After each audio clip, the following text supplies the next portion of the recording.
Com o patrocínio da Nuvipaper, a gente está de volta para mais um episódio do A Crítica Podcast, direto do Estúdio C, na sede do jornal A Crítica, em Manaus. Para você que está nos assistindo pela primeira vez, muito obrigado. Você deve ter sido recomendado por alguém. Eu aconselho que você assista episódios anteriores para você entender um pouco da nossa pegada aqui. Para você que já nos acompanha, já viu outros episódios, a gente agradece da mesma forma e aceita sugestões, tá bom? Participa, manda comentários, porque você sabe que você é a parte importante aqui. Sem mais delongas, a gente, no papo de hoje, vai conversar com o João Bosco Gomes Saraiva, mais conhecido como Bosco Saraiva. Cortaram o João, não sei porquê. Pois é, cortaram o João. Não sei porquê. Mamãe ainda me chama de João. João, é. Mamãe me chama de João. Minha mulher me chama de Joãozinho. Olha aí. E lá no morro eu tinha um apelido de Chapéu de Bico. De onde o cabelo veio? era duro. Ah, o cabelo era duro? Vamos já ouvir essa história. Bem espetacaju. Olha só, Bosco, muito obrigado por ter aceito o nosso convite, por ter arranjado esse espaço na sua agenda, que hoje ela sempre foi disputada, né? Hoje ainda mais por causa do mercado, da indústria. E eu sei que vocês têm feito, né, junto com a sua equipe que está aqui, um trabalho brilhante na superintendência da Zona Franca de Manaus. Mas eu vou começar pelo início, tá? A nossa conversa. Quando é que foi que esse bichinho da política picou o Bosco, né? Eu sei que o senhor foi criado ali no Morro da Liberdade, que o senhor tem muito envolvimento com a cultura, com o carnaval, com a produção cultural, é empresário, é professor, mas em algum momento esse bichinho da política picou o Bosco e o senhor entendeu que, bem, eu acho importante participar disso e colaborar de alguma forma. Quando é que foi? Acho que muito mocinho ainda, quando o meu sonho era ter minha rua asfaltada, Dr. Martim Santana, porque a época chamava-se Afonso Pena e não tinha asfalto. E o meu sonho era ter a rua asfaltada para andar de patinete de rolemã, né? Pegar uns rolamentos já usados nas oficinas de carro que tinha lá e andar. E eu não tinha condições porque minha rua era de barro. De 60, anos 60, nos anos 60, né? Com certeza, no período em que uma época tinham colocado lá algum breu, alguma coisa assim, que tinha uma partezinha pequena, mas o resto a gente não tinha condição de fazer. Eu acho que aí eu desperto para o sonho, para a necessidade de melhorar a minha comunidade, né? Muito cedo eu me envolvi com um clube de jovens, vinculado à Igreja Católica, muito mocinho mesmo. Eu fui para lá e eu sempre tive a preocupação de ajudar meu bairro, então. Essa coisa que já nasceu comigo ali, se criou comigo, esse desejo de melhorar a minha comunidade. Né? O clube de futebol, o Libermorro, que eu participei ativamente desde a minha mocidade, sempre pensando coletivamente. Né? Depois, quando eu fui para a Escola Técnica Federal, já nos anos 70, ainda tempo de regime militar, a minha luta para que a gente pudesse se organizar, ficar à vontade para cantar aquelas músicas da época, dos anos 70, né? Do Antônio Carlos Belchior, a coisa do Geraldo Vandré. Então, tudo aquilo fez parte da minha vida. E isso despertou um sentimento muito forte pela minha comunidade, né? O movimento cultural veio naturalmente com a Escola de Samba. A Escola de Samba do Morro, até hoje, não é somente carnaval, não é somente o samba. Ela tem uma cultura de diversificação lá dentro, incentiva poetas, compositores, tem grandes projetos que foram realizados lá, que hoje vingaram e saíram para se propagar em outros cantos. E eu fui vivendo isso, né? Depois eu vivi o período da ocupação do Igarapé do 40, porque eu estou falando dos anos 60, sem a Zona Franca. Depois chega a Zona Franca em 67, em 68 abre os comércios, e em 70 começa a se instalar as fábricas no polo industrial, portanto a montante do 40 acima do 40, que era onde a gente tomava banho nas pedras, na bacia, na pancada. A pancada era aqui perto de Cachoeirinha, as pedras eram um pouco mais acima, ficava ali por trás do Jardim Brasil, e um pouco mais adiante ficava a bacia, que a gente chamava. Quando o senhor fala a ocupação do Igarapé do 40, na verdade é a construção de moradias ali, de palafitas. A transformação da palafita. Entendi. A transformação em palafita. Isso se dá exatamente a partir da instalação das fábricas. Começa a ter os empregos e as pessoas começam a querer morar perto. Então, aquilo foi ocupado assim, numa velocidade fantástica. E aí, eu saio da escola técnica e junto com isso, já com esse movimento já da segunda geração do Morro da Liberdade, porque a primeira geração foi a geração dos meus pais. Por falar em geração, eu queria lhe interromper rapidinho, porque me surgiu uma curiosidade aqui. Não vou perder de vista que a gente ainda está aí na escola técnica. Certo. Mas o senhor teve alguma convivência com o prefeito Davi Almeida, hoje prefeito, né? Porque ele é do Morro da Liberdade. Mas ele é lá da parte de cima. Contemporâneos? Não, sim, ele é um pouco mais jovem do que eu tenho 66, ele está na casa dos 50. E ele era lá de cima, da parte de cima do morro, mais vinculado à questão lá da igreja adventista, daquelas as questões da igreja, né? Tem lá os desbravadores, aquela coisa dos escoteiros que a gente chamava naquela época, né? Mas eu sempre tive uma boa relação com ele. Dele lá para cima, o morro era muito pequeno, então todo mundo se conversava. Lá para cima é a parte melhor? A convivência aqui de baixo era a minha parte aqui de baixo, que era a parte do Libermorro, do Olaria, do Batuque, da Pastorinha, do Boi Canarinho e de onde surgiu a Escola de Samba Reino da Liberdade. Então aqui estava a vida festiva e cultural. Entendi. Assim, de uma natureza cultural muito forte, cultural e esportiva. Eu sou da parte aqui do campo do Bariri, que é do futebol daqui de baixo, e lá de cima era a parte do futebol da associação. Então, tinha um negócio de uma separação, assim, meio da convivência mais próxima aqui embaixo. Tem duas Também coisas. foi melhor. Tem duas coisas que foi mais festivo. Aqui foi melhor. Tem duas coisas que o senhor citou ainda há pouco que eu achei muito interessante. Que a primeira é a preocupação inicial com a comunidade. E por que eu estou citando isso? Porque hoje em dia parece que políticos mudaram, de alguma forma, o pensamento, ele se tornou um pouco mais macro. Mas a gente percebe, por exemplo, na vereança, na Câmara Municipal de Manaus, uma preocupação nos discursos muito com o macro, né? Tem um discurso, às vezes, pró-Lula, Bolsonaro, um discurso que, às vezes, ele é radicalizado, mas ele é pouco conectado com a comunidade. Perfeito. E eu acredito que a população, assim, foi criando esse processo de desconexão. O senhor tem essa percepção? Eu tenho, muito claramente, a partir de um poema que li certa vez de um poeta pernambucano, que ele diz: canta a tua aldeia que serás universal.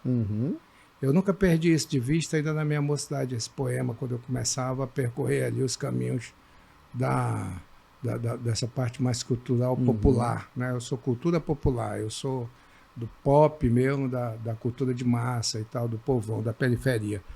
Então, nesse período aí, estamos falando dos anos 70, eu andei organizando um grêmio estudantil em 1975, levei uns puxões de orelha lá no Dalval Porto, eu resolvi organizar junto com mais 2 amigos, um torneio de futebol para ajudar a comprar a campanha da nossa escola, que tinha queimado, a campa que tocava, tinha que entrar naquele horário.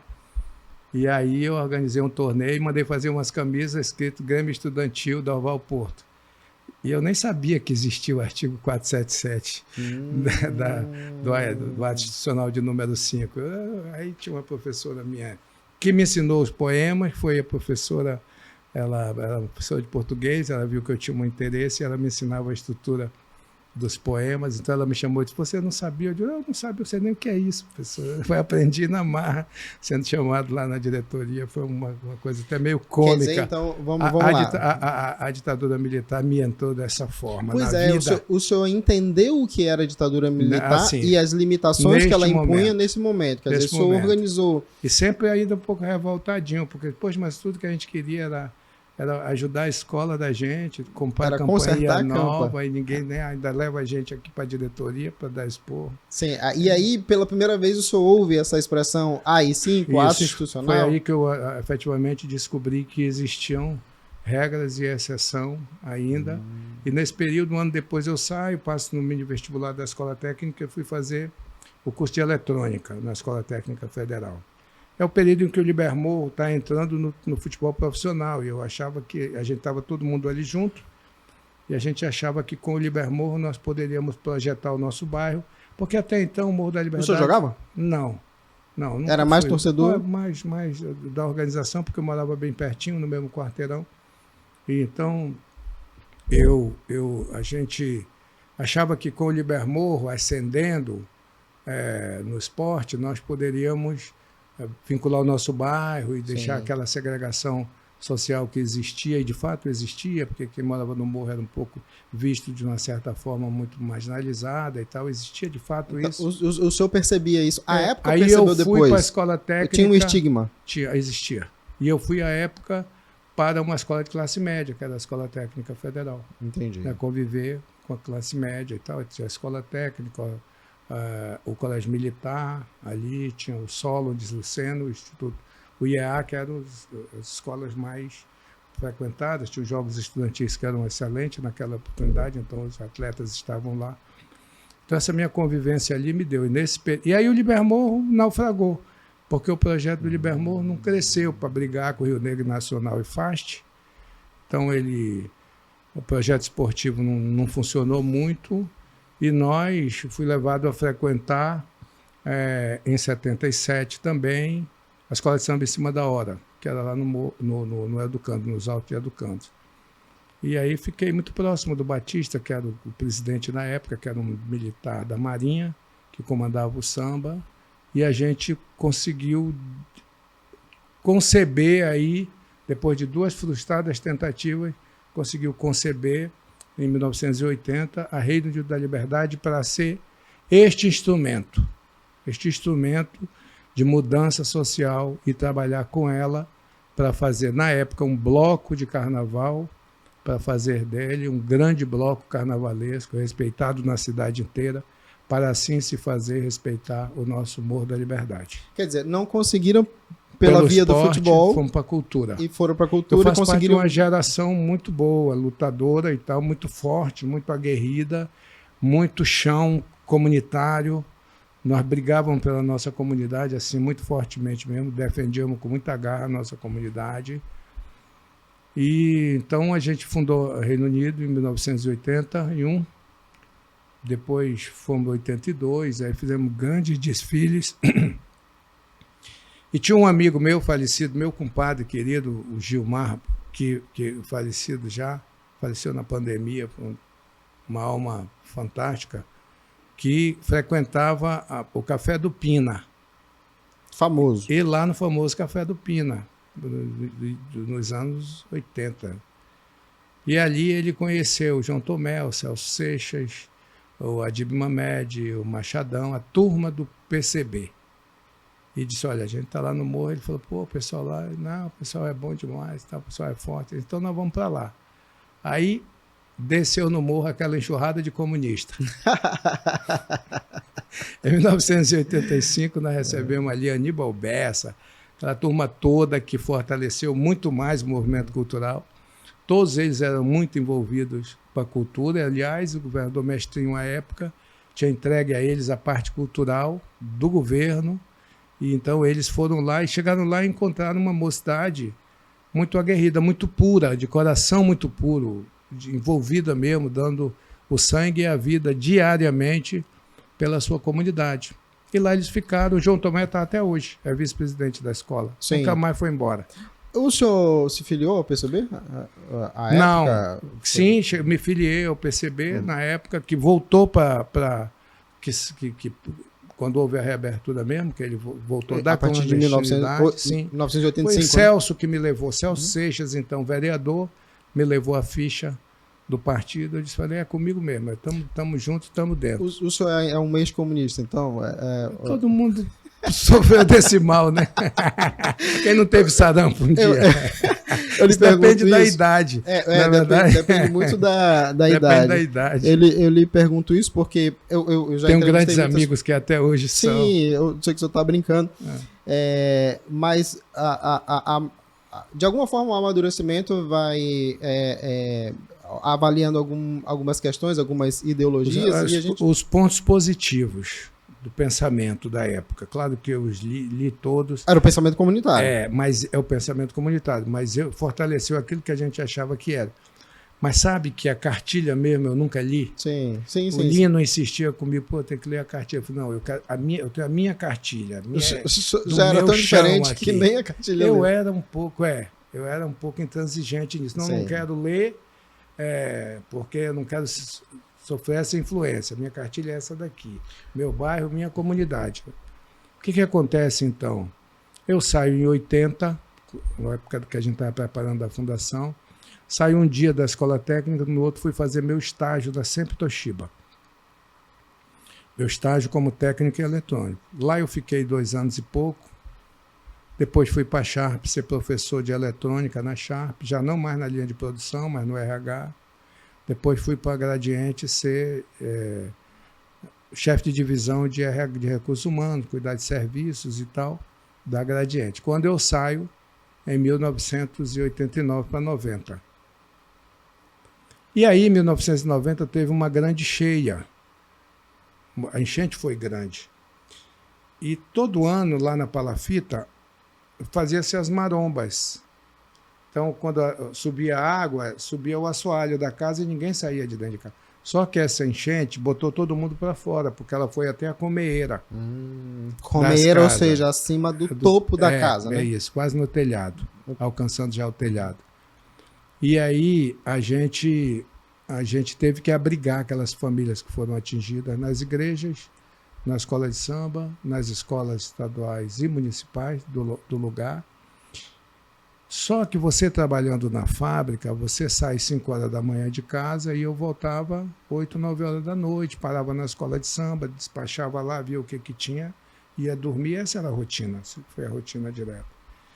E na década, a gente cresceu discutindo alegria, festa, sorriso, carnaval, reis e rainhas, mas os reis e as rainhas da Reino Unido da Liberdade, já campeã do carnaval com a Chama Preta, gloriosa, a cidade devidamente conquistada, a cidade já tinha sido conquistada pela Reino Unido, pela simpatia, pelo samba da Reino Unido. Nessa época eu estou falando de 1990.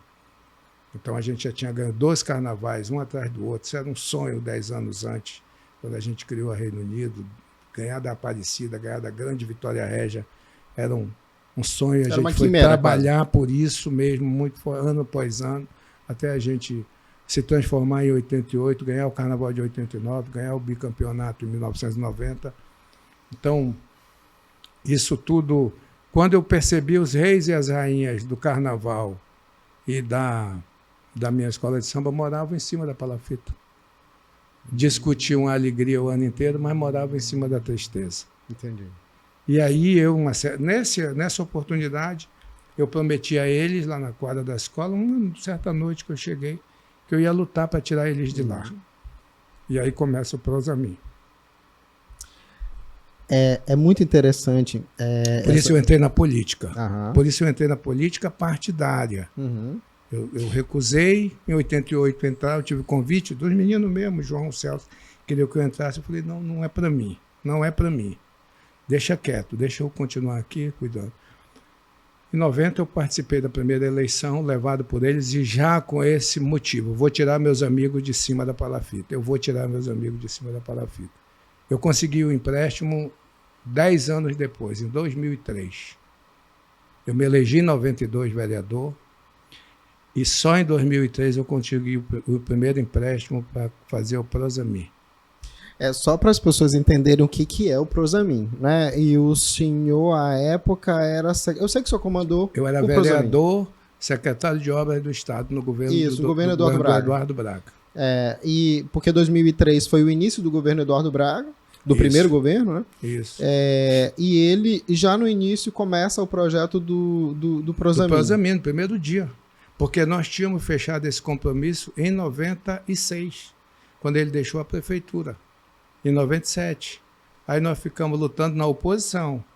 97, 98, 99, 2000, 2001, 2002, é quando a gente ganhou o governo.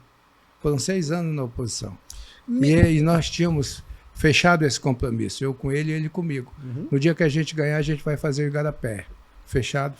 E de lá a gente foi embora até fazer. Por isso que eu viajei em janeiro, dia 23 de janeiro de 2023, eu viajei para Washington, juntamente com o engenheiro Tabajara e mais uma equipe de técnicos, para apresentar o projeto no BID. Nós já tínhamos preparado tudo isso bem antes.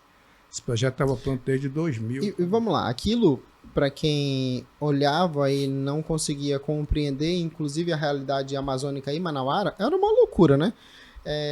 Você tirar milhares de pessoas da beira do Igarapé, levá-las para um outro ambiente, né, para outro tipo de moradia, requalificar aquela área. Sim. Quem passa nessas áreas hoje não faz ideia de como era. As fotos, né? Deveria, né? Porque eu acho que as fotos demonstrariam, né, o que era antes. Né? O que era antes. Porque você tem em outro ponto da cidade, por exemplo, parques como o Jefferson Pérez, né? Em que ali eram completamente habitados por palafitas, Igarapé né? de Manaus, que é o Igarapé de Manaus, já não é mais o Igarapé do 40, mas é uma extensão faz do parte Prosamin, da né? bacia. Faz parte da bacia do 40, né? Porque foi a primeira bacia do Educandos, que é o Igarapé do Bittencourt, o Igarapé Mestre Chico, Manaus, Mestre Chico e o Igarapé do 40. Essa é a parte da bacia de Educandos, do Igarapé de Educandos. E tem a bacia de São Raimundo, que é do outro lado, que também acabou se beneficiando do projeto, porque é uma sequência. Como é que foi a sensação? Qual foi a sensação de poder realizar esse sonho, mesmo que uma década depois? Em agosto de 2003, quando eu recebi o fac-símile da Secretaria de Assuntos Internacionais aprovando o projeto. Eu estava na CEINF quando me passaram o fax aprovando. Foi em agosto, no mês de agosto. Eu tirei, botei no quadro e botei aqui atrás. Falei, missão cumprida. Porque a partir desse momento, quando vocês começam a... Para mim, minha missão estava cumprida. Sim. Eu digo, cumpri minha missão. Estava garantido porque quando eu prometi a eles... A parte mais difícil. Né? Eu jurei para os meus amigos, eu juro que eu vou tirar vocês daí. Só que eu achava que como vereador eu tiraria. Quando eu cheguei lá como vereador só vou conseguir renovar as pontes. E passarelas vão ficar na mesma. Aí eu comecei a descobrir o tamanho do problema. Então eu me especializei em Igarapé, em doenças hídricas, em convivência nessas áreas insalubres, e em todos os sistemas de tratamento de esgoto. Eu passei 10 anos mexendo com isso. Todo dia a minha vida era aquilo, só aquilo. Por falar nisso, eu queria lhe ouvir a respeito do seguinte. Há uma certa romantização de alguns setores da sociedade sobre essa vivência em áreas de favela, né? Até no nosso caso de palafitas, que não deixam de ser áreas favelizadas. É a favela para baixo. Não é? Agora o senhor viveu nessa realidade, Sim. né? Assim, como é conviver? Eu não morava lá. Não morava lá, mas tinha amigos e tinha conexões. Morava em terra firme, meus irmãos, meus amigos, todos moravam lá. Quer dizer, como é que é conviver nesse ambiente, Bosco? É uma tristeza, porque, por exemplo, nas palafitas você vê muita criança que cai, quebra braço, quebra perna, se machuca e segue a vida com aquele defeito físico por conta da moradia, né? Meus amigos começaram a se envolver com a coisa do tráfico, eu comecei a levar para trabalhar, não sai disso, vamos trabalhar, vou levar para... Eu tinha facilidade de conseguir colocação nas fábricas, né, onde eu trabalhava. Na Sharp eu fui chefe de departamento de recrutamento e seleção.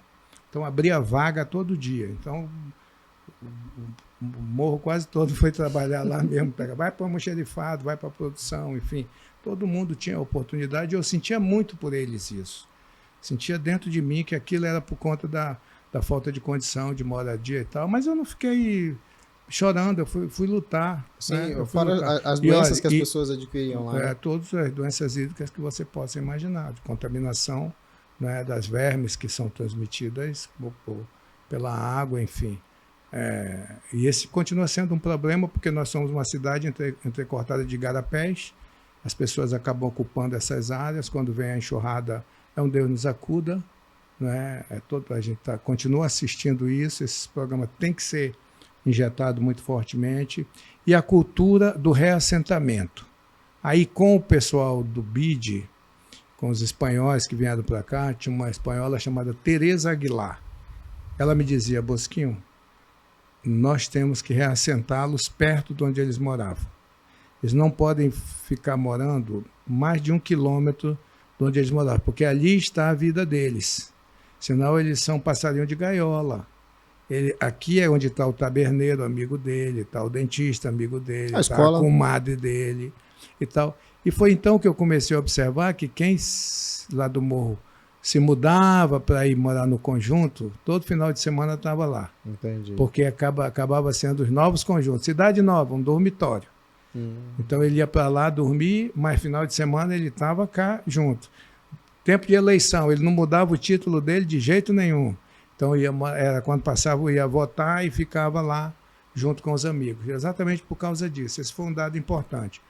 Por isso mesmo o projeto foi trabalhar a área e fazer a construção no local, exatamente para que ele pudesse seguir vivendo ali junto com os seus, com a sua ambiência, com seus amigos, com quem briga de dia, de noite tá de bem, quando chega o Natal todo mundo faz festa junto, então todo mundo se perdoa. Então essa era uma coisa da qualidade, além da convivência com a nova moradia, com a questão do novo tipo de espaço sanitário, enfim, isso foi muito legal participar dessa etapa de implantação dos primeiros blocos. Eu já ouvi aqui de um parlamentar que ele disse que decidiu realmente entrar na vida pública porque percebeu que só assim teria a influência necessária para realizar alguns desejos, alguns sonhos, foi o seu caso. Dos espaços que você ocupou no parlamento, qual lhe deixou mais realizado? Acho que todos eles foram desafios. Porque eu cheguei na Câmara Municipal eleito sem nunca ter feito um nó de gravata, quando cheguei lá. E quando cheguei lá, eu encontrei uma senhora Câmara Municipal. Quando eu tomei posse, que eu olhei, eu estava tomando posse junto com Omar Aziz, Jefferson Pérez, Vanessa Graziotin, Expedito Teodoro, professor Luiz Nogueira, quem mais? Serafim Correia, Ari Moutinho, Leonel Feitosa, Robério Braga, Roberto Alexandre, Trigueiro. Era uma Câmara Municipal. Te listei aqui algum governador, senadores, prefeitos que saíram daquela Câmara. Então eu fui para lá fazer parte da Comissão de Cultura, era eu, Expedito, vamos por ordem aqui. Jefferson, que era o presidente, Expedito Teodoro, eu, acho que Graça Alecrim, pesquisadora.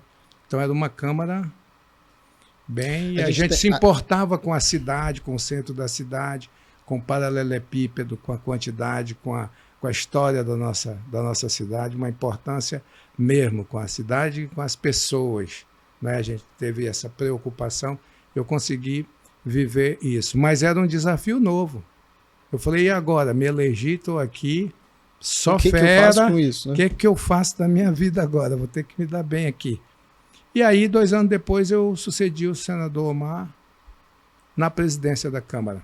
Eu era o presidente da Câmara. 2 anos depois. Fui presidente de toda essa turma aí que eu citei. Fui um bom presidente para todo mundo. E fui amadurecendo, porque fui deixando de ser mais ranzinza, mais comunitário e sendo mais holístico, olhando as coisas mais a cidade como um todo. Sim, porque a partir do momento que é presidente da Câmara, você vira um gestor daquele, aí, sim, né, daquelas cadeiras, né, daqueles mandatos.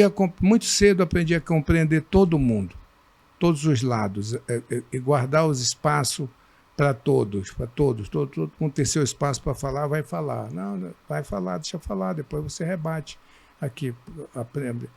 A escola de samba me deu uma experiência muito grande de condução de grandes massas, de presidência, de saber na hora que tem que subir o tom e na hora que tem que afagar, né, com carinho e tal, porque você se encontra ali dirigindo tudo e vai dirigir 4.000 pessoas sem poder gritar. Então é o gesto, é a postura que dá que dá esse comportamento mais de liderança, não é? Então, acho que depois veio a presidência de novo, e aí para cada vez cada cargo que eu fui assumindo foi um desafio.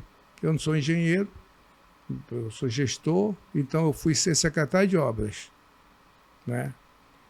Foi um novo desafio para mim. Eu fui lá, tirei de letra, fiz o que tinha que fazer, tudo direitinho. Consegui implantar o Prosamin. E assim, você falou o que eu senti, eu pisei na lua, sabe? No dia que eu digo, está aprovado. Porque nesses 10 anos eu aprendi que tinha que ser um programa de governo, de Estado. Independente do governador. De Estado. Portanto, um programa de Estado, não podia depender de pessoas. E aí, Jefferson, que era senador, Deus o tenha em bom lugar, me ajudou no Senado, Mestrinho me ajudou no Senado e Arthur, que está vivo ainda, me ajudou lá no Senado a aprovar o projeto, lá em Brasília, aprovar a captação de 500 milhões de dólares. 500 milhões, 200 foi a primeira parte, que foi liberado para fazer o Igarapé do 40, que foi o primeiro, que começou a sofrer as modificações ali e o trabalho. E ele tinha, inicialmente, o programa era social e ambiental, porque ele tinha o objetivo... Na apresentação que eu fiz, um dos grandes objetivos dele era a restauração das nascentes do 40, porque são 3 nascentes, só tem uma ativa, as outras estão aterradas, por causa das ocupações, principalmente ali no Zumbi, as nascentes aterradas. A única nascente que existe está dentro do Sauim Castanheira, ela está ativa lá, ela que alimenta ainda a água do 40, né? Ela tem uma nascente lá dentro, olho d'água enorme lá dentro, que é muito bonito de ver, inclusive. E aí ele tinha exatamente esse objetivo também, que foi deixando aí, porque tinha que fazer um trabalho de rearborização lateral com as matas ciliares, para ficar ali na lateral do Igarapé. Depois veio vindo a outra... Quando eu fui ser secretário de segurança também, eu nunca dei um tiro. Então, mas eu fui, que era uma missão para fazer, eu sabia o que tinha que fazer.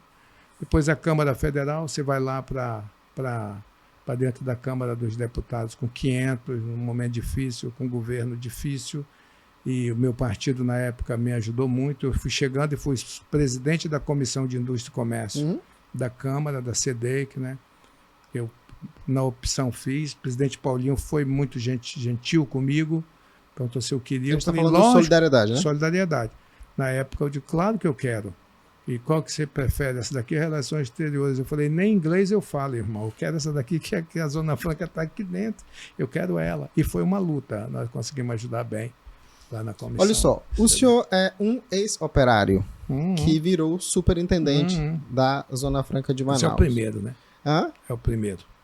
O primeiro a acontecer isso. Pois é, exatamente. Na nossa história de Amazonas e Zona Franca, né? Pela primeira vez, alguém que trabalhou no chão de fábrica, depois assumiu postos que não necessariamente eram ali na linha de operação, mas estava conectado com esse universo, né? Que deu emprego para amigos no Morro da Liberdade, até para livrá-los aí do mundo da ilicitude, né? O senhor se torna, desde 2003, desde 2023, se eu não estiver enganado, superintendente da Zona Franca de Manaus. Nesse período de 2 anos, né? O que esse ex-operário conseguiu enxergar de diferente e o que conseguiu realizar, Bosco? Eu vi um polo industrial muito avançado, diferente do meu. Eu fui visitar no dia 12, a primeira fábrica que eu visitei foi a SEMP, que agora é SEMP TCL, né? O neto do seu Afonso Renel, que foi meu diretor na época, faleceu ano passado, seu Afonso. Infelizmente não consegui dar um abraço nele antes dele atravessar o espelho. Mas o neto dele, que é quem toca os negócios, foi me visitar e eu falei, gostaria de ir ver a linha que eu fiz meu estágio. E eu fui lá, na época eu cheguei a ser chefe dessa linha com 84 montadores. Eu cheguei lá, quando eu fui ver, tem 6. Nossa. O resto tudo é máquina. É mesmo? Porque aí são as máquinas de soldagem, sim, atualmente, os tempos que são mudam tudo mesmo. muito automático. Eu falei, nossa, e tal. Então eu passei a visitar as fábricas. O que eu vi agora é um mundo totalmente diferente, porque eu estou falando dos anos 80. Depois veio o PPB, né? Depois dos anos 1992, ali, quando o Collor assume, muda tudo, abre, a gente quase quebra e depois se reinventa aqui na Zona Franca de Manaus. E o polo industrial se reinventa e tal, a gente segue a vida, né? E aí realmente viu hoje as fábricas, as unidades fabris, nós temos cerca de 600 fábricas. 600 fábricas, então tem de todo tipo, grande, média, pequena, tem as maravilhosas que são totalmente a indústria 4.0, as pessoas muito qualificadas, funcionários, colaboradores muito qualificados, profissionais de altíssima qualidade, porque no meu tempo eu ajudei a montar a Fundação Matias Maquilini, que era sustentado pela Sharp. Hoje ela é sustentada pelo PID, pelo Dinheiro de Pesquisa, Desenvolvimento e Inovação, que é o dinheiro de todas, da indústria de informática. Antes não, foi o seu Matias que pediu ao governo do Estado, lá em 84, porque a gente tinha carência de técnicos em eletrônica, e a informática estava se iniciando com a linguagem DBase, então ele pediu, chamava-se Rodrigo Otávio, aquela escola, e até hoje o terreno é cedido para o governo do Estado. Uhum. E ele fundou a Fundação Matias Maquilini para formar técnicos eletrônicos para atender o grupo, né? Então foi isso exatamente que aconteceu. Atualmente a gente tem um centro industrial que está entre os 5 melhores do mundo em qualidade de processos. Em qualidade de processo de montagem, de fabricação da unidade fabril, a gente bate a China, de longe. Qualidade de trabalho para a mão de obra, para o trabalhador, até por causa do sistema trabalhista também, da regra trabalhista aqui, protege muito, com áreas de lazer dentro da fábrica, com áreas de descanso. Então, eu vi, há essa mudança. Nós encontramos, em 2023, o polo industrial com 109 mil trabalhadores dentro da fábrica e no último mês de setembro nós tínhamos 132 mil trabalhadores. Então, em 2 anos e meio, a gente criou cerca de mais de 20 mil novos postos de trabalho. Né? Pois é, inegavelmente, o polo industrial de Manaus vem batendo recordes. Ao que o senhor atribui esse ciclo positivo? A reforma tributária. A reforma tributária. Nós pegamos no primeiro ano. Quando eu chego lá, estava se iniciando a discussão. Era início do governo do presidente Lula. Uhum. Havia a especulação da mensagem que ia chegar para a mudança na Constituição. Então, eu conversei com vários empresários, vem para Manaus. Eu falei, nós temos que esperar o que vai acontecer. Claramente. Superintendente, obrigado pelo convite, mas a gente tem que esperar para ver como vai ser a reforma tributária. A reforma tributária em 23 nos deu a garantia na Constituição e começou a vir gente atrás. Ano passado, durante a regulamentação, aumentou o fluxo. Para você ter ideia, ano passado nós tínhamos aprovação, em média, de projetos, 16 projetos, nas reuniões do CAIS, em média. Em 24, isso mudou para 30. E na última reunião do CAIS, nós aprovamos 59 projetos. Uhum. Mais um dobro. Nós já aprovamos novas fábricas este ano de 2025, sem contar, não estamos contando ainda a última reunião do CAIS, de dezembro, nós já aprovamos 50 novos projetos.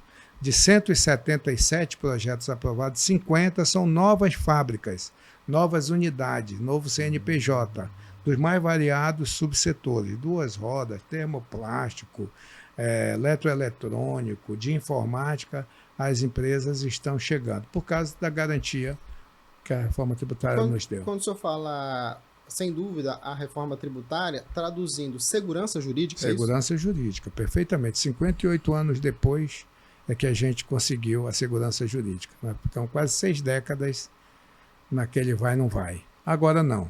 Agora nós estamos assegurados na Constituição, porque tudo o que era de vantagem comparativa existente em maio de 2023, nossa bancada federal, coordenada pelo senador Omar Aziz, com um relatório belíssimo do senador Eduardo Braga, com a ajuda de todos, aí sem exceção, Plínio, os outros deputados todos, Sidney, todos eles trabalharam muito para que a gente assegurasse a reforma do jeito que saiu, né? Aí, tudo aquilo que for diferente do que a gente tinha em maio de 23 será inconstitucional. Vai dar um trabalhinho? Vai, porque vai ter que entrar com uma ação no Supremo e dizer não. Aqui não pode, aqui é inconstitucional, está garantido na Constituição até 2073. Qual é a possibilidade de mudança? Só uma nova Constituinte. Entendi.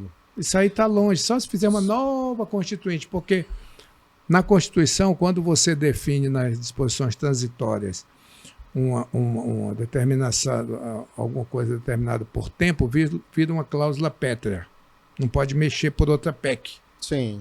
Não pode, só se for para aumentar. Sim, ninguém pode emendar lá. Não pode emendar. Nesse caso, não pode ser emendado. Só uma nova Constituinte. Isso não está na nossa vista, não vai acontecer. Olha só, o senhor sabe que no Sem Não a gente tem a coluna Sobe e Desce. O senhor já deve ter subido algumas vezes, deve ter descido, porque faz parte da vida pública. E agora eu vou lhe dar a chance de ser o editor momentâneo. E a gente vai então para a coluna Sobe e Desce. Vai aparecer aqui na nossa telinha alguns personagens, só vai dizer se sobe ou desce ou por quê. Tá bom, Bosco? Vamos lá então, pode colocar o primeiro personagem aí. Esse é Fernando Haddad, ministro da Fazenda. Nos ajudou na reforma tributária bastante. Teve um franco diálogo com o senador Omar, o senador Eduardo Braga. Sobe então, Fernando Haddad. Próximo personagem. É Geraldo Alckmin, né? Vice-presidente da República, sim. Também é ministro. Também ministro, meu chefe, foi quem me atendeu lá quando fui nomeado. Ele ajudou a gente todos os dias durante toda essa nossa gestão. Sobe sim. Sobe então. Próximo. Omar Aziz, que é o líder da bancada federal do Amazonas. Eu sou suspeito. Esse aí, ele é meu irmão. Certo. Mais do que meu amigo, né? A gente vive junto desde antes da política. Em 85 ele estava lá na Aparecida, eu estava no Reino Unido. Ele mesmo conta essa história para todo mundo, né? Até que ele disse que inventaram um samba lá no morro que destronou ele, que foi o Axé Mãe Preta. Mas esse aí, meu irmão, sobe o tempo inteiro, é meu irmão. Tá certo, Omar é meu então. irmão. Omar Aziz sobe. E o próximo é Hugo Mota, que é o presidente da Câmara Federal. Eu fui colega do Hugo, tem uma formação política desde muito moço, ele foi deputado federal, está fazendo um bom trabalho à frente da Câmara. Eu sei o que é dirigir aqueles 513 lá. Não é fácil, não. Hugo Mota, então, sobe. É isso? Então tá bom. Esse foi o Sobe e Desce. Todo mundo na avaliação do Bosco sobe. Da próxima vez vamos ver quem ele tem aqui para subir ou descer. Mas vamos lá. Se eu não puder adiantar, eu não atraso o lado de ninguém. Nesse caso aí é tudo muito justo. É isso aí. Tá bom, tem então. umas figuras aí que se aparecesse ia ter que descer. Mas fica para a próxima. Fica para a próxima. Bem, o nosso tempo está avançando aqui, nem parece, mas a gente já está quase uma hora aqui conversando. Eu tenho algumas questões para lhe fazer que, entre elas, sobre a agenda ESG, né? Sim. Que a Suframa tem aí incentivado. Isso é um discurso de adaptação do clima que a gente vive ou, na prática, isso realmente é algo que... Esse é um grito internacional, né? É um grito mundial para as empresas, é a nova governança. As empresas pretendem isso. E, por exemplo, eu que vivi num tempo em que havia um galpão, que a própria estrutura dos galpões das fábricas era muito baixo, então tinha uma certa... era calorento, essas coisas todas. Aí eu estou assim, transformando em uma linguagem bem simples aquilo que representa o ESG. Para a gente é exatamente ter a capacidade da refrigeração do ambiente, do tratamento com as pessoas, cuidar socialmente. Já ia lhe pedir exemplos, né? Exatamente, cuidar socialmente, você ser tratado com muita dignidade, não é com dignidade não, com muita dignidade, considerando que você não é uma máquina. A máquina é o computador que está lá para você trabalhar com ele, é o equipamento que está. Você não, você é uma pessoa, então você merece respeito, consideração, merece levar seu filho um certo dia do mês para dentro da fábrica, para ele ver como você trabalha, ao tempo que ele está vendo o pai, a mãe, na sua atividade, no seu labor diário, ele está aprendendo que o certo é trabalhar. Quando o papai não está em casa, ele está trabalhando. Quando a mamãe não está em casa, ela está lá na fábrica, porque eu vi a mamãe trabalhar. Isso vai causar uma coisa positiva na vida dele, no conceito de vida dessa criança, com certeza. E muitas delas fazem isso. Eu gosto muito e eu visito fábrica todo santo dia. Todo dia eu visito uma fábrica. Eu já visitei mais de 230 fábricas durante esse período, desde o dia 12 de junho de 2023. De lá para cá, virou uma rotina da alta direção. À distância eu acabo acompanhando, porque eu disse aqui nos bastidores, quero registrar que a sua assessoria de imprensa realmente é muito competente e tem feito esse trabalho de fazer os jornalistas e comunicadores acompanharem, não é, para e passo, o trabalho que vocês têm feito, seja na visita de fábricas, seja na visita de escolas, né? E aí eu tenho aqui registrado que vocês têm um programa chamado Zona Franca de Portas Abertas, não é isso? Também. Que de certa forma é uma vitrine do modelo para a sociedade. Isso, né? Por que o senhor decidiu investir nesse programa, né, tempo e energia também? De que forma isso pode causar um impacto? No passado, recente, no governo que passou, a Zona Franca foi muito atacada, quase que ela foi finalizada, ela foi quase à lona, durou na lona quando tiraram o IPI da gente, que fechariam as fábricas todas em fevereiro de 22, e ninguém defendeu. A população não defendeu porque ninguém defende o que não conhece. Então é preciso conhecer. Só se defende o que se conhece, né? Então é preciso que esteja dentro das escolas. A partir do momento que eu conheço, eu dou valor. Eu dou valor, eu vi, é maravilhoso, eu não sabia que era assim, puxa vida e tal, que coisa maravilhosa aquilo lá, não é bem que me disseram e tal. Então, os estudantes que precisam conhecer, os universitários precisam conhecer, profissionais precisam conhecer, associações precisam conhecer, olhar por dentro as fábricas, para ver o que a gente tem. O que a gente tem é maravilhoso, o futuro está ali esperando você ir para lá trabalhar. Então, isso é importante, esse trabalho. Ainda falta uma última etapa, que é a etapa da massificação da Zona Franca a partir de Manaus.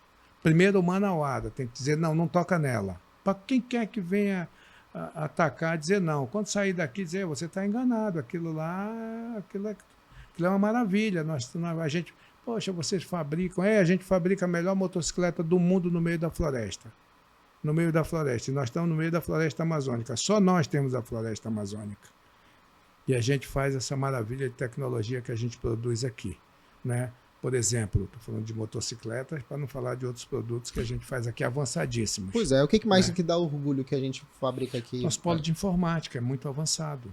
Nosso polo de informática e o eletroeletrônico segue sendo a terceira força aí, porque a gente perdeu o aparelho 3 em 1. Eu trabalhei com aparelho 3 em 1, com máquina de fotografar, com aparelho telefônico, nada existe mais. Agora está tudo no celular. Então, avançou a tecnologia, nós avançamos também. Nossos desafios, seguir avançando tecnologicamente, colocar a maioria das nossas empresas na indústria 4.0, porque é um engano. Você vai ver o computador lá, o robô, alimentando a linha. Ele tirou a vaga de um profissional. Não, ele não tirou a vaga do profissional. O cara que andava 5, 10 quilômetros todo dia alimentando a linha de produção, agora é um robô. Só que aquele cara foi para trás do computador programar o robô. Ele não faz mais o esforço físico de passar o dia alimentando a linha de produção para botar componente, empurrando um carrinho. Entendeu? Então, mudou a profissão, mudou a ocupação dele. Ele saiu de um labor que era grave, porque ele acabava adquirindo as doenças do trabalho, e agora não mais, é uma máquina que faz.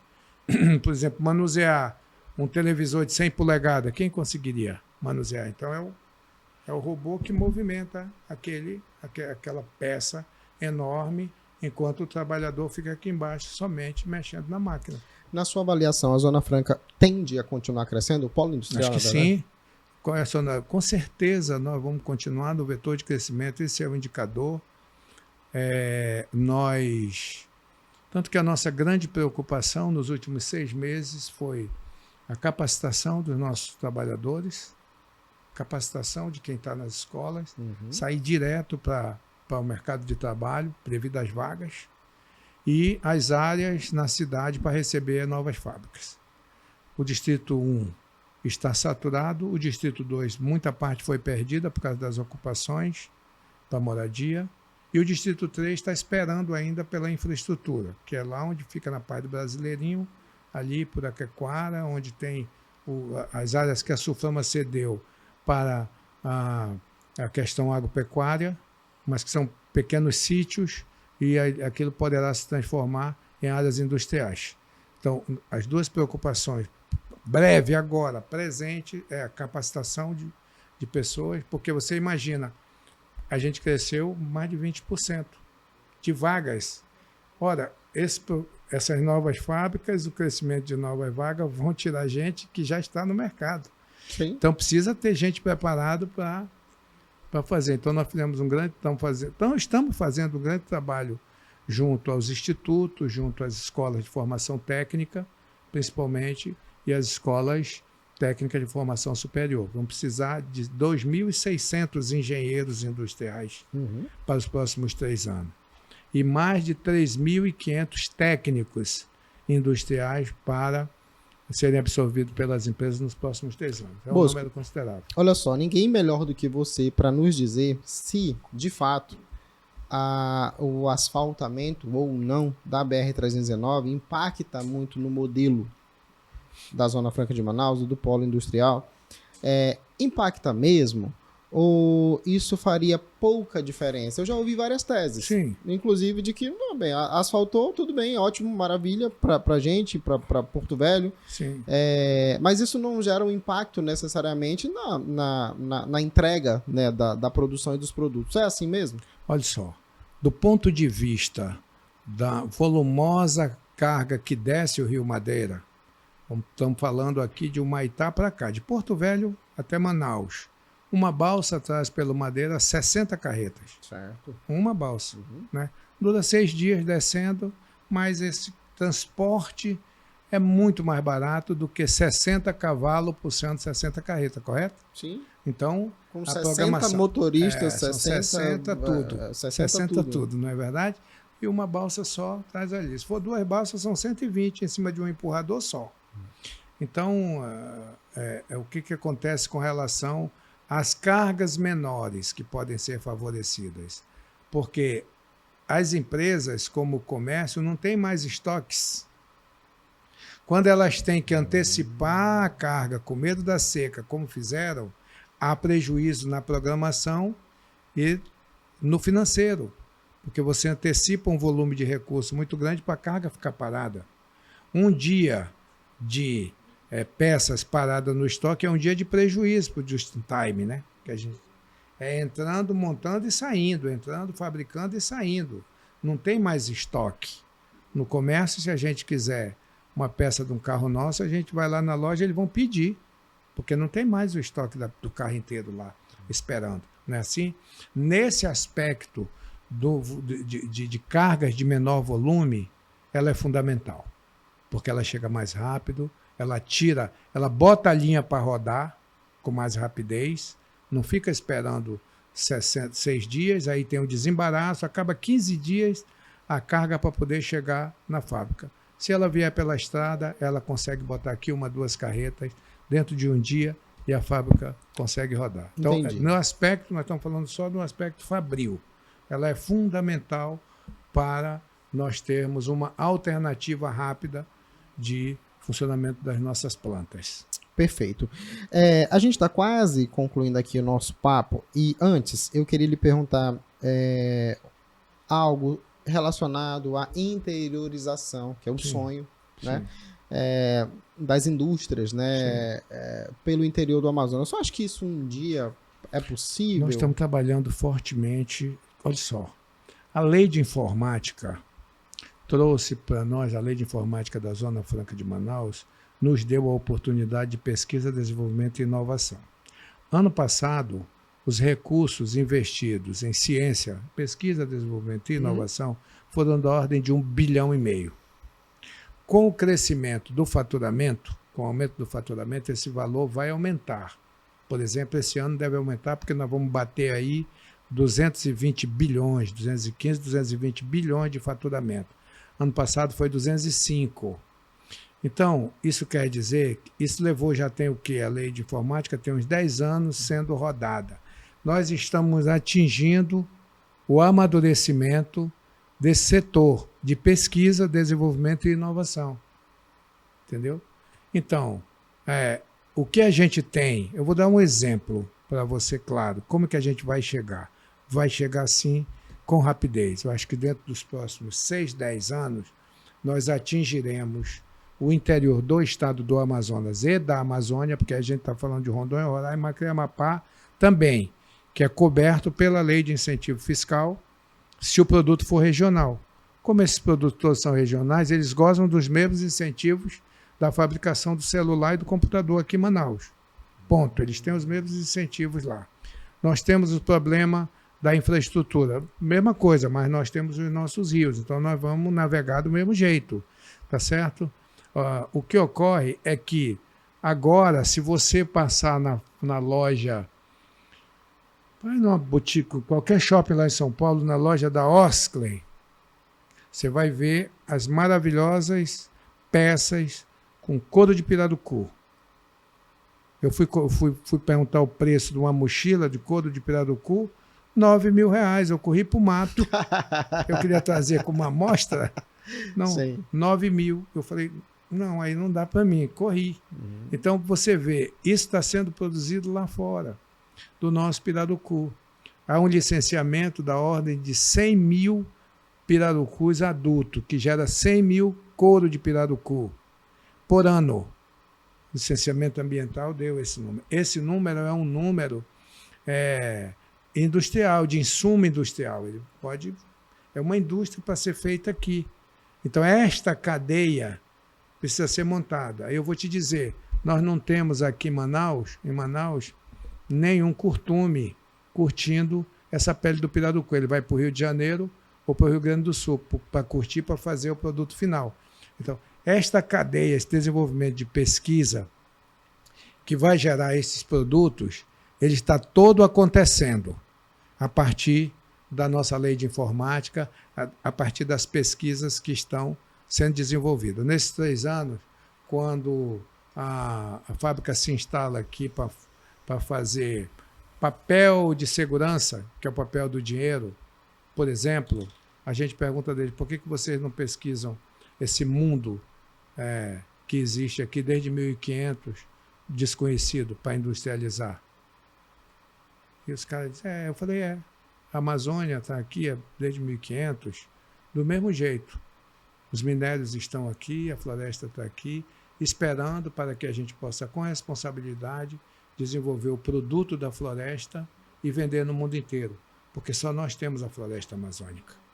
Então, o produto daqui nós vamos vender no mundo inteiro. Vou falar em produto e na floresta amazônica. A Suframa vai realizar, no ano que vem, a Feira de Atração de Negócios. É isso? Uma consegue grande explicar para a gente? Nós vamos fazer no primeira quinzena de março, no Vasco Vasques, com a presença de todas as fábricas do Polo Industrial de Manaus, e aí nós estamos falando mesmo da presença de todas, para mostrar a grandiosidade do nosso Polo Industrial, com todos os subsetores, os componentistas, não só da eletroeletrônica, da indústria de informática, mas de 2 rodas, de todos os setores que existem, para que investidores do Brasil e de fora do Brasil venham e durante 3 dias encontrem todo o ambiente, o belíssimo ambiente de negócios que é a Zona Franca de Manaus. Porque ele não virá na mão de um consultor e visitar aquilo, ver aquilo, não. Ele vai chegar lá e lá estarão presentes os portos, o aeroporto mostrando que tem capacidade de mais de 60% ainda de movimento de carga, os portos mostrando que ainda temos capacidade de 50% de atracação. Então, venham que não tem problema, porto e aeroporto está pronto. Aí sim, aí como é que eu faço? Está lá o Implurbe para dizer, olha, nós temos uma planta da cidade aqui com essas áreas que é disponível para a indústria, para implantar sua fábrica. E como é que eu pego o dinheiro? Está aqui o BASA, está aqui o BNDES, está aqui os bancos privados, todos aqui. Ele vai circular 3 dias e ele vai ver a Zona Franca de Manaus. Esse cara vai ficar aqui. Então, a partir de janeiro, a gente vai desenvolver lá fora anúncios da feira para que eles venham. E aí eu tenho certeza que dessa grande feira de março nós vamos conseguir trazer muitos investidores para cá. Não deixa de ser um processo de encantamento verdadeiro, né? Exatamente. Sobre a potencialidade do polo industrial de Manaus. Exato. Bosco, faltou alguma coisa para registrar das várias? Conversa aqui, se a gente comprar um frango assado, a gente assa, um vinho, e aí a gente vai conversar aqui a noite inteira, né? Tem muita história para contar ainda. Eu te agradeço muito pelo tempo, pelos ensinos, né? Pelos registros históricos, porque me fez lembrar aqui, você falou aí da Câmara Municipal de Manaus, na década de 90, sim, ali, de alguns personagens que fizeram parte dessa história, né, e que fazem parte da política do Amazonas. A gente passou aqui pela ditadura militar com impressões peculiares, né, com descobertas sobre ela, a partir do momento que você é chamado na sala da direção, né, por causa de uma campainha. Enfim, e alguns registros históricos sobre a tua vida mesmo, isso foi importante para a gente relembrar. Muito da tua trajetória e do teu trabalho. Bosco, obrigado por ter aceito o nosso convite, viu? Obrigado, André. Olha só, eu esqueci de perguntar, já que a gente ainda não acabou. Ano que vem é candidato? Eu vou me desincompatibilizar no primeiro trimestre do ano que vem para ajudar o Omar a votar o governo. Entendi. Esse é o projeto inicial. Isso. Ano que vem, quando eu sair, eu vou focar na política e eu vou descobrir. Vou discutindo com ele, inclusive com meus amigos, o que a gente vai tentar? Talvez a Assembleia Legislativa. Entendi. Tá bom, então. Então, para você que nos acompanhou até agora, eu quero encerrar com um ditado que diz: canta a tua aldeia, que serás universal. Não é isso, Bosco? É isso mesmo. Muito obrigado por ter nos acompanhado até aqui e a gente se encontra na próxima.